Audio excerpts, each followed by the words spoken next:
ملتا ہے کہ جو سٹنگ آرمی چیف ہے وہ اپنے یونٹس وغیرہ کا دورہ کر لے, ایک طرح سے فیئرویل کالز ہوتی ہیں, اس لیے 2-3 ہفتے پہلے نئے آرمی چیف کا تقرر ہوتا ہے. یا یہ کہ اگر موجودہ آرمی چیف کو ہی توسیع ملنی ہوتی ہے تب بھی صورتحال اسی وقت جو ہے وہ واضح ہو جاتی ہے. تو اب اس کے حوالے سے وہ بہت زیادہ کلیئر نہیں تھے کہ اس کے بیچ میں پھر کیا ہو. اگر نومبر میں الیکشن نہیں ہو تو ظاہر ہے یا تو نئے آرمی چیف کا تقرر ہوگا یا موجودہ چیف کو توسیع ملے گی یا وہ کنٹینیو کریں گے جو بھی ہیں. تو اس میں وہ بہت کیٹیگوریکل نظر نہیں آئے, اور انہوں نے یہ ضرور ذکر کیا کہ کانسٹیٹیوشنل پروویژن کہ انہوں نے ان کے بقول ان کے لائرز نے جو غالباً ان کے وہ خود اس میں بہت زیادہ یا تو کلیئر نہیں تھے یا وہ بھول رہے تھے. اور وہ ظاہر ہے جب موجودہ army chief general Qamar Bajwa کو لاسٹ ٹائم عمران خان صاحب کے پیریڈ میں ایکسٹینشن ملی تھی تو اس وقت جو ہے یہ پروویژن تھی اس کے اندر جس میں یہ تھا کہ اگر وہ ایج 64 ایج تک کوئی پہنچے تو وہ اس وقت تک کنٹینیو کر سکتا ہے. یعنی اس میں ایمبیگوٹی بہت زیادہ نہیں ہے جو لاسٹ ٹائم ایکسٹینشن کا پیریڈ وہ ہے. تو بہرحال وہ ایک 2 لیگل اوپینینز ہیں, اس پہ 2 لیگل اوپینینز ہو سکتے ہیں.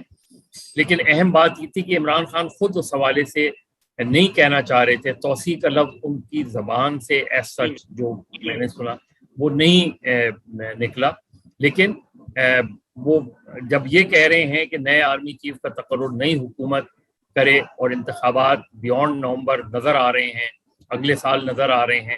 تو وہ امپلائی وہی کرے گا کہ اگر نیا آرمی چیف ان کی بات مان لی جائے اور نیا آرمی چیف کا تقرر نہ ہو تو پھر امپلائی یہی کرے گا کہ موجودہ آرمی چیف کنٹینیو کریں. نظر عباس عمران خان کے ہم جلسوں کو دیکھیں تو ایک تسلسل نظر آتا ہے جہاں پر وہ اسٹیبلشمنٹ کے حوالے سے بات چیت کرتے نظر آئیں. کچھ جگہوں پر کہتے رہے میں ایک کارنر ٹائیگر بن جاؤں گا, اور کچھ جگہوں پر ڈائریکٹلی انہیں مخاطب کرتے ہوئے کہا. پھر عمران خان صاحب نے کہا کہ کوئی ایسا آرمی چیف لایا جائے جسے کنٹروورشل لوگ نہ لائیں. اور اس کے بعد ہم نے دیکھا کہ جب کورٹ میں پیش ہوتے ہیں تو اکثر کہتے رہتے ہیں میں اور زیادہ خطرناک ہو جاؤں گا. تو آپ سمجھتے ہیں کہ عمران خان نے جو کل بیان دیا ہے عمران خان صاحب کے شو میں, اس کے پیچھے کوئی بیک گراؤنڈ ڈسکشن, کوئی پیٹرن, کہیں سے کوئی میسیجنگ ہوئی ہے؟ مجھے ذاتی طور پہ عین ممکن ہے کچھ چیزیں کسی نہ کسی لیول پہ تو چلتی رہتی ہیں. ظاہر ہے پاکستان کی اس وقت سب سے بڑی سیاسی جماعت ہے, اس کی مقبولیت, عمران خان کی مقبولیت جو ہے وہ بہت ہے, تو کہیں نہ کہیں چیزیں ٹون ڈاؤن کرنے کی کوشش تو ہو رہی ہے. لیکن یہ کہنا کہ باضابطہ کوئی فارمولا ڈسکس ہو رہا ہے یہ میرے نقطۂ نظر سے شاید ابھی نہیں ہو رہا. ابھی اتنا معاملہ جو ہے سیدھا سادہ نہیں نظر آ رہا جتنا شاید کچھ لوگوں کو نظر آ رہا ہے. کل کے بھی اگر انٹرویو میں اگر آپ دیکھیں تو جو کامران خان ظاہر ہے بہت سیزنڈ جرنلسٹ ہیں, کامران خان صاحب نے بھی کافی کوشش کی کہ وہ اسپیسیفکلی یہ بات کہہ دیں, لیکن نظر مجھے یہی آئے کہ ابھی بھی جو ہے وہ عمران خان صاحب چاہ تو یہی رہے ہیں کہ جو ہے الیکشن فوری طور پر کرا دیے جائیں, اور ان کی خواہش یہی تھی کہ نئے آرمی چیف کا تقرر وہ کریں. لیکن ظاہر ہے اب یہ جو پیریڈ ہے یہ تو بہت واضح طور پہ نظر آ رہا ہے کہ یہ ایٹ لیسٹ 6 مہینے سے پہلے الیکشنز نہیں ہونے جا رہے. تو وہ 6 مہینے بھی اگر ہم لے لیں, اگر اکتوبر تک کا پیریڈ نہ بھی لیں, اکتوبر 2023 تک کا پیریڈ نہ بھی لیں, تب بھی اتنا جو پیریڈ ہے 7-8 مہینے کا, اس میں ظاہر ہے اگر نئے آرمی چیف نہیں آتے ہیں تو کم سے کم جنرل قمر باجوہ اس وقت تک تو آرمی چیف رہیں گے. یہ تو بہت, ورنہ گورنمنٹ کی ثوابدید ہے, وزیر اعظم کی ثوابدید ہے. وزیر اعظم چاہیں تو آج اعلان کر سکتے ہیں, وزیر اعظم چاہیں تو اکتوبر کے اینڈ میں اعلان کر سکتے ہیں یا نومبر کے فرسٹ ویک میں اعلان کر سکتے ہیں. تو عمران خان جب یہ بات کہہ رہے ہیں کہ وہ خطرناک اور زیادہ خطرناک ہو جائیں گے, تو وہ میرا خیال ہے ایک اس کو وہ ضرور آپ کہہ سکتے ہیں کہ وہ شاید اس طرف گورنمنٹ کو وارن کرنا چاہ رہے ہیں کہ اگر یہ باتیں ان کی نہیں تسلیم کی گئیں, اس بات کو نہیں تسلیم کیا گیا, تو وہ اسلام آباد کو سیل کرنے کی وہ ایک لاسٹ اٹیمپٹ کریں گے, ایجیٹیشن کی طرف جانے کی وہ کریں گے, کوشش کریں گے. لیکن وہ چاہ رہے ہیں اس سے پہلے اگر معاملات حل ہو جائیں اور بیچ میں اسٹیبلشمنٹ اپنا کردار ادا کرے اور کوئی وے آؤٹ نکال لیا جائے تو وہ اس کے لیے تیار ہیں. مظہر صاحب ایک بات سمجھائیں سر, عمران خان کی نئی آرمی چیف سے منطق کیا ہے؟ یعنی نئی آرمی چیف کے تعیناتی سے عمران خان کو ایسا کیا محسوس ہو رہا ہے کہ نیا آرمی چیف آ جائے گا تو کیا چینج ہو جائے گا, کیا بدل جائے گا, اور وہ کیوں چاہ رہے ہیں کہ نواز شریف یا زرداری یا جو بھی اس وقت گورنمنٹ میں لوگ موجود ہیں یہ نئی آرمی چیف کی تعیناتی نہ کریں؟ دیکھیے اس میں دو تین باتیں ہو سکتی ہیں. پوری جو ہے مکمل معلومات تو آپ کسی کی نہیں ہوتی اس لحاظ سے، اور نہ اگر ہوں بھی آپ کے پاس کوئی انفارمیشن، تو یہ اتنا نازک معاملہ ہے کہ اس کو اس طرح شیئر بھی کرنا بھی نہیں چاہیے. اور میرا خیال ہے اس سے کیونکہ سینسٹیو معاملہ ہوتا ہے. میری ذاتی رائے میں نے ابھی پچھلے 1-2 مہینے میں یہ بات کی تھی کہ یہ میری ذاتی رائے ہے کہ یہ بہتر ہے کہ اگر آرمی چیف کی تقرری کا جو ہر 4 سال بعد ایک ایشو کھڑا ہوتا ہے، خاص طور پر کسی بھی سویلین سیٹ اپ میں اور میڈیا میں ڈیبیٹ کا حصہ بنتا ہے، کیا ہی بہتر ہو کہ جس طرح سپریم کورٹ میں سپریم کورٹ نے اپنے تئیں ایک فیصلہ کر لیا کہ جی چیف جسٹس جو ہے وہ سینئر موسٹ آدمی چیف جسٹس ہوگا، اور اس میں اب آپ یہاں آج بیٹھ کے آپ یہ بتا سکتے ہیں کہ 2030 میں 2025 میں آج سے 10 سال بعد چیف جسٹس کون ہوگا. یہ آپ آج کی بینچ کو دیکھ کے بتا سکتے ہیں، کیونکہ انہوں نے ڈیسائیڈ کر لیا ہے کہ جی جو بھی سینئر موسٹ ہوگا وہ چیف جسٹس آف پاکستان ہوگا. اور یہ سپریم کورٹ خود ہی نے فیصلہ کیا. سپریم کورٹ یہ ایک ڈیبیٹ ہے، یہ مطلب میں اس کو چاہتا ہوں کہ اس پہ بات ہو. کیوں نہ آرمی چیف کے تقرر کا معاملہ آرمی پر ہی چھوڑ دیا جائے، اور آرمی چیف اپنا ہی جو ہے، ظاہر ہے کسی بھی جنرلز کے بارے میں جو 3 اسٹار جنرلز ہوتے ہیں، جو فرنٹ رنرز ہوتے ہیں، جو سینئر موسٹ 4-5 جنرلز ہوتے ہیں، ظاہر ہے انہی میں سے ریئرلی ہوئے ہیں ماضی میں کیسز کہ آپ نے 6-7 جنرلز پر اوپر لا کے کسی کو وہ کر دیا، لیکن جو اس کی میرٹ ڈی میرٹس ہیں وہ کوئی بھی سویلین رولر جو ہے وہ نہیں بتا سکتا، کیونکہ اس کا اس طریقے سے اس انسٹیٹیوشن سے اس طرح کا تعلق نہیں ہوتا. تو بہتر ہے کہ یہ اگر آرمی کے اوپر ہی چھوڑ دیا جائے. اب بھی یہی ہوتا ہے نا کہ 5 جنرلز کے نام آرمی ہی کی طرف سے آتے ہیں نا، GHQ کی طرف سے آتے ہیں، اور وہ پرائم منسٹر کی ثوابدید ہے کہ وہ 5 میں سے کسی. تو یہ ثوابدیدی اختیار جو ہے یہ اگر آرمی ہی کے حوالے کر دیا جائے. مظہر صاحب آپ کا فارمولا تو واقعتاً ایک سین چیز ہے، اس پر سوچنا چاہیے. لیکن مظہر صاحب آپ کے پاس ایسی خبریں کیا موجود تھی یا ڈسکشن ہوئی ہیں کہ شاید پی ڈی ایم بھی یہ چاہ رہی تھی کہ جنرل باجوہ صاحب کو ایکسٹینشن دی جائے؟ دیکھیں دونوں چیزیں ہیں. کچھ جو انڈائریکٹلی پی ٹی آئی کے اندر جو ایک چیز ہے، ایک بات یہ بھی کی جا رہی ہے کہ یہ جو اس وقت کل عمران خان صاحب نے بات کی ہے، ان کو کچھ یہ وہ ہیں کہ جو شاید عین ممکن ہے کہ وہ جس کو آرمی چیف بنانا چاہ رہے تھے بہت شروع سے ان کے ایک ذہن میں تھا، حالانکہ وہ اس وقت کہتے رہے کہ میرے ذہن میں تو یہ بالکل تھا ہی نہیں کہ کون آرمی چیف ہوگا آئندہ، لیکن ظاہر ہے لوگوں نے اپنے طور پہ اندازے بھی لگائے، اندیشے بھی ظاہر کیے، اور ایک کنٹروورسی بھی ہمیں سامنے آئی. تو اس وقت جو اب بھی شاید ہو سکتا ہے پی ٹی آئی کی نظر میں اگر ان کی نظر میں یہ ہو کہ جی اگر فلاں یہاں 4-5 جنرلز میں سے جو ظاہر سب کے سب ایکولی اپرائٹ آفیسرز ہوتے ہیں جو اس پوزیشن پہ آتے ہیں،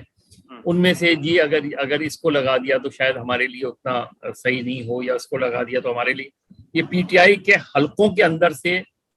یہ باتیں آتی ہیں. اسی لیے پی ٹی آئی کے حلقوں نے یہ بات، کل ابھی انٹرویو جو ہے آن ایئر نہیں ہوا تھا لیکن ٹویٹر پہ، اور انہوں نے ٹیزرز دینے شروع کر دیے تھے کہ جی بہت بڑا بریک تھرو، اس طرح کی بریک تھرو کی طرح جیسے پتہ نہیں ہے عمران خان جو ہے کون سا انکشاف کرنے والے ہیں. حالانکہ انہوں نے سمپل سی بات کی عمران خان نے، کہ انہوں نے کہا کہ جی میں چاہتا ہوں کہ نئی گورنمنٹ نے آرمی چیف مقرر کرے. ان کو یہ بھی نہیں پتا، شاید اندازہ نہیں تھا کہ وہ تو ویسے بھی ایک الیکٹڈ گورنمنٹ ہے. اگر فرض کریں موجودہ گورنمنٹ نارملی ہونا نہیں چاہیے کیونکہ انسٹیٹیوشنز ڈیمیج ہوتے ہیں اس سے، لیکن اگر وزیر اعظم کے پاس یہ اختیار ہوتا ہے، نواز شریف صاحب کی کنٹروورسیز ماضی میں یہی رہی ہیں کہ جنرل جہانگیر کرامت سے ناراض ہوئے تو جہانگیر کرامت نے استعفیٰ دے دیا. انہوں نے جنرل مشرف کو انہوں نے تقرر کیا، پھر جنرل مشرف کا ٹینیور تو پورا نہیں ہوا تھا لیکن جنرل مشرف کو ہٹا دیا انہوں نے. وہ الگ بات ہے کہ انہوں نے ریئیکٹ کیا اور ٹیک اوور ہو گیا. تو نئے پرائم منسٹر کے پاس یہ، جب ہم ثوابدیدی اختیار دے ہی رہے ہیں وزیر اعظم کو ہے ان کے پاس، تو جو نیا وزیر اعظم ہوگا، اگر فرض کریں یہ گورنمنٹ کسی کو آرمی چیف مقرر کرتی ہے تو نیا جو پرائم منسٹر آتا ہے وہ اس کے اگر اس آرمی چیفز کے ساتھ تعلقات اچھے نہیں ہوتے تو وہ جو ہے اس کو تبدیل کر دیتا ہے، کہ ماضی میں ہم نے دیکھا ہے اس طرح کی، لیکن یہ کوئی اچھی روایت نہیں رہی، اس سے کنٹروورسی زیادہ شارپ ہوتی ہیں۔ لیکن انہوں نے جب یہ بات کی تو ان کے ذہن میں کیا تھا یہ تو میں نہیں کہہ سکتا، لیکن ڈیفینیٹلی سوال ہوا، یہ سوال سے ہی یہ خبر بنی، سوال سے ہی یہ خبر اتنی ہائپ بنی، ورنہ انٹرویو کی وہ ہائپ نہ بنتی اگر یہ 2-3 سوالات نہ ہوتے۔ تو ظاہر ہے ایز اے جرنلسٹ تو ایک بڑی کنٹروورسی کھڑی ہوئی، ایک بڑی ڈیبیٹ اس وقت چل پڑی ہے اس کے اندر، لیکن عمران خان صاحب کو یہ پتہ ہونا چاہیے کہ ظاہر ہے اسپیسیفک ڈیٹس ہوتی ہیں نئے آرمی چیف کے آنے کی، اسی لیے یہ نہیں لکھا ہوا کہ بائی 30 نومبر، اس میں ایگزیکٹلی لکھا ہوا ہے 28 نومبر، یعنی ایگزیکٹ ڈیٹ ڈیسائیڈڈ ہوتی ہے جب نیا آرمی چیف جو ہے وہ ٹیک اوور کرتا ہے۔ تو یہ جو چیزیں ہیں، ان چیزوں کو بہتر تھا عمران خان جو ہے اس چیز کو وہ بھی کر سکتے تھے، اوائڈ بھی کر سکتے تھے اس کوشچن کو، لیکن یہ بہرحال اس حکومت کے پاس جو ہے وہ لیگل اسٹینڈنگ موجود ہے۔ آپ اس گورنمنٹ کو آپ نہ کسی عدالت نے اس گورنمنٹ کو انکانسٹیٹیوشنل کہا ہے، نہ کسی بھی طریقے سے ان کے خلاف اگر ووٹ آف نو کانفیڈنس آ جاتا تو یہ گورنمنٹ بھی چلی جاتی، لیکن عمران خان خود ہی پارلیمنٹ سے نکل گئے۔ لاسٹ کمنٹ سر، شہباز شریف صاحب نے اپنے کیبنٹ کو بڑھا کر 73 کر دیا گیا ہے سر، پاکستان کی تاریخ کی بڑی ترین ایک کیبنٹ انہوں نے بنا دی ہے، سوچ کیا ہے؟ دیکھیے جو موجودہ حکومت ہے، میرا تو ایک کنسیڈرڈ اوپینین ہے کہ تحریک عدم اعتماد جو ہے اس سے جتنا نقصان پاکستان مسلم لیگ نون کو سب سے زیادہ اور مجموعی طور پہ پی ڈی ایم کو ہوا ہے، اب اس کی وہ اپنی جسٹیفیکیشن دیتے رہے ہیں، وہ ان کا رائٹ ہے، لیکن مجھے ان 5 مہینوں میں کوئی ایک ایسی چیز پی ڈی ایم کا کوئی رہنما بتا دے کہ پی ڈی ایم کو فائدہ ہوا ہو۔ وہ اپنا یہ ضرور کہیں گے آ کے کہ جی ملک کو فائدہ ہوا، ملک کی خاطر ہم نے سب کچھ کیا، لیکن گراؤنڈ پہ اگر چیزیں دیکھیں تو اب تک تو نہیں نظر آتا کہ کوئی فائدہ ہوا ہے۔ تو اس کا 100% نقصان پی ڈی ایم کو ہوا۔ ان کا فیئر یہ ہو سکتا ہے کہ جی اگر عمران خان رہ جاتے تو ان کو الیکشن نہیں لڑنے دیا جاتا، آصف زرداری صاحب کو آؤٹ کر دیا جاتا، شہباز شریف کو آؤٹ کر دیا جاتا، مریم نواز کو آؤٹ کر دیا جاتا، اور کئی لوگوں کو آؤٹ کر دیا جاتا، یہ ان کا فیئر ہے۔ تو پھر آپ لڑائی ختم ہو جاتی ہے اگر آپ کو آؤٹ کر دیا جائے۔ نواز شریف آج بھی سیاست میں اپنا رول پلے کر رہے ہیں، تو میرا خیال ہے وہ جو فیئر کی بنیاد پہ عمران خان کے خلاف عدم اعتماد کی تحریک لائی گئی یا کسی اور کے کہنے پر لائی گئی، اس کا فائدہ نہیں ہوا، اس کا نقصان ہی ہوا ہے۔ آج شہباز شریف، اب یہ دیکھیں نا کتنا بڑا مذاق ہے کہ آپ لوگوں کو مہنگائی کے بوجھ تلے دبائے جا رہے ہیں، لیکن آپٹکس کیا دے رہے ہیں کہ آپ اپنی کابینہ میں اضافہ۔ کسی ایک جماعت نے مجھے بتائیں ان تمام سیاسی رہنماؤں میں سے کس نے اپنے پاکٹ سے جو ہے وہ فلڈ ریلیف فنڈز میں پیسے دیے؟ اپنے پاکٹ سے کچھ بھی نہیں۔ کوئی ایک بتائے، ایک لیڈر جو اچھے خاصے ماشاءاللہ کھاتے پیتے لوگ ہیں اس میں، وہ بتائیں کہ انہوں نے اپنے پاکٹ سے کتنا پیسہ دیا ہے اس میں۔ تو میرا خیال ہے کہ جو آپٹکس ہیں اس گورنمنٹ کے وہ بہت خراب ہے، اور اس کا فائدہ عمران خان کو ہو رہا ہے کیونکہ وہ مسلسل اس میں ہیں۔ تو اس لیے یہ فیصلہ بھی اسی طریقے سے جو ہے وہ مایوس کرے گا لوگوں کو جس طرح ان کے ماضی کے کچھ فیصلے مایوس کیے ہیں۔ بہت شکریہ مظہر صاحب، بہت شکریہ ٹائم دینے کے لیے سر، تھینک یو سو مچ، شکریہ۔